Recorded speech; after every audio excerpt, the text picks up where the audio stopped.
Haleluya, puji Tuhan. Shalom, selamat pagi, salam sejahtera buat kita semua. Pagi ini sebelum kita melangkah lebih jauh di hari yang baru, kita akan membaca dan merenungkan kebenaran firman Tuhan. Namun sebelumnya kita akan berdoa. Mari kita berdoa. Bapa yang baik, kami bersyukur untuk semua kebaikan Tuhan dalam hidup kami. Kami ada sampai saat ini semua karena anugerah Tuhan dalam kehidupan kami. Terima kasih untuk semua berkat-Mu dalam setiap perjalanan hidup kami.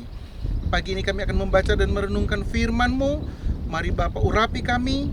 Biarlah kebenaran firman Tuhan yang kami baca, yang kami renungkan, boleh menjadi kekuatan dan berkat bagi setiap kehidupan kami. Terima kasih Tuhan. Ini yang menjadi doa kami Bapa. Ampuni setiap dosa dan kesalahan kami. Dalam nama Tuhan Yesus Kristus, kami sudah berdoa dan mengucap syukur. Haleluya.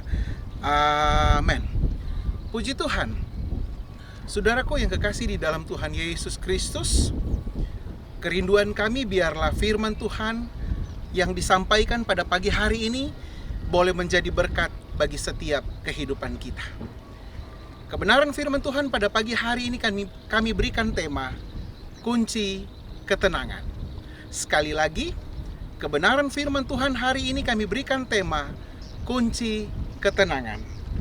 Dan yang menjadi dasar firman Tuhan pada pagi hari ini kami ambil dari Mazmur pasal yang ke-62 ayat yang kedua sampai ayat yang ketiga. Sekali lagi, Mazmur pasal yang ke-62 ayat yang kedua dan ayat yang ketiga akan kami bacakan dalam nama Tuhan Yesus Kristus. Hanya dekat Allah saja aku tenang, daripadanya lah keselamatanku. Hanya dialah gunung batuku dan keselamatanku, kota bentengku, aku tidak akan goyah. Haleluya, puji Tuhan. Jemaat yang dikasihi Tuhan, banyak orang berpikir bahwa hidup tenang hanya akan mereka rasakan, hanya akan mereka alami ketika mereka punya banyak uang, ketika mereka punya banyak kekayaan, punya harta yang melimpah, punya bodyguard yang menjaga keamanan mereka 1x24 jam. Dan itu tidak salah saudara. Namun faktanya saudara, fakta membuktikan bahwa tidak sedikit juga orang yang kaya yang memiliki segala-galanya, namun dalam kehidupannya tidak merasakan yang namanya ketenangan. Dan dari fakta ini saudara, ini membuktikan bahwa ternyata harta, kekayaan bukanlah jaminan sepenuhnya untuk kita bisa hidup dengan tenang saudara.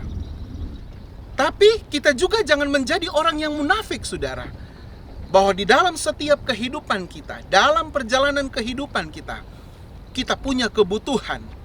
Dalam hidup kita, kita butuh materi, baik untuk pribadi kita, apalagi kita yang sudah berkeluarga. Saudaraku, tetapi hal yang indah, firman Allah sudah menuliskan bahwa orang benar, orang percaya, tidak akan pernah mengalami kekurangan. Tuhan tidak akan pernah membiarkan dan meninggalkan orang yang benar. Itu tertulis di dalam kitab Ibrani pasal yang ke-13 ayat yang ke-5. Namun, jika itu pun terjadi, berarti saudara ada sesuatu yang perlu dibereskan dari dalam kehidupan kita.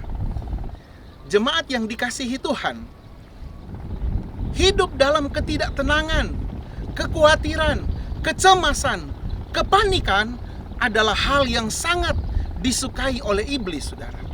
Sebab orang yang tidak tenang dalam hidupnya, ia pasti akan mengalami kesulitan untuk berdoa dan fokus kepada Tuhan. Itulah sebabnya saudara, Rasul Paulus menasehati di dalam kebenaran firman Tuhan. Karena itu, kuasailah dirimu dan jadilah tenang, supaya kamu dapat berdoa. Itu tertulis di dalam 1 Petrus pasal yang ke-4 ayat yang ke-7 bagian B. Saudaraku, hanya doa yang lahir dari hati, yang tenanglah, yang dapat membuat kita merasakan hadirat Tuhan. Jemaat yang dikasihi Tuhan, sebagaimana tema renungan hari ini, kunci ketenangan, maka firman Tuhan pun memberikan kepada kita kunci untuk mengalami ketenangan.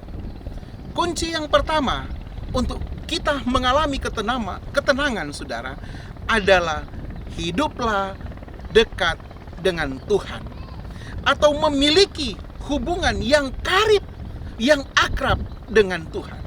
Ini berarti bahwa saudara, kita diminta untuk tidak meninggalkan jam-jam doa kita dan juga ibadah-ibadah yang dilakukan. Hanya ini cara supaya kita bisa memiliki hubungan yang akrab, hubungan yang karib dengan Tuhan, bertemu di dalam doa dan persekutuan kita. Bagaimana kita mau berkata bahwa kita dekat dengan Tuhan, saudara? Bagaimana kita mau berkata kalau kita akrab dengan Tuhan, saudara, sedangkan kita jarang menemui Dia lewat doa-doa kita?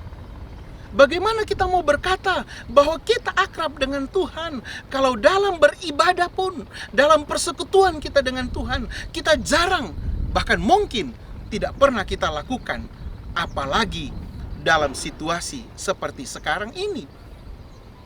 Saudaraku, keakraban antara dua sahabat itu terjadi karena adanya komunikasi yang sering dilakukan.